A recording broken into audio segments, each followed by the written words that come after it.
এখানে আমি ওয়াইপস নিয়ে নিয়েছি, তোমরা চাইলে তুলেও নিতে পারো। আমি এই ওয়াইপসটা এখন এই মিক্সারের মধ্যে ভালো করে ভিজিয়ে নেব। এই দেখো, ভালো করে আমি ওয়াইপসটা মিক্সারে ডুবিয়ে নিয়ে তারপরে আমি এখন এই কালির উপর অ্যাপ্লাই করব।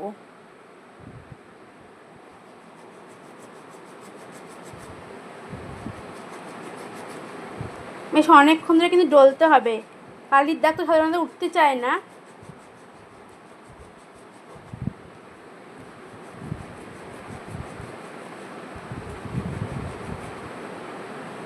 এই দেখো, কালির দাগ কিন্তু উঠতে শুরু করে দিয়েছে, দেখতে পাচ্ছ?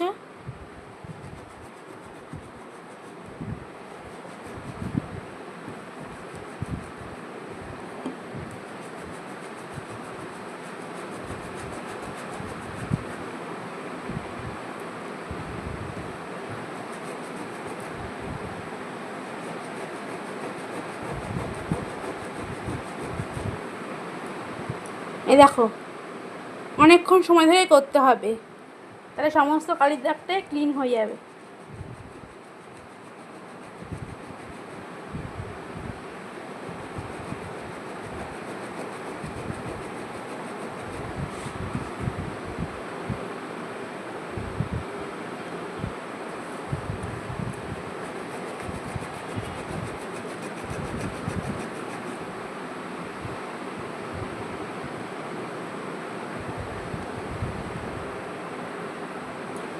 আমি এর মধ্যে সামান্য পরিমাণে একটু জল মেশাবো।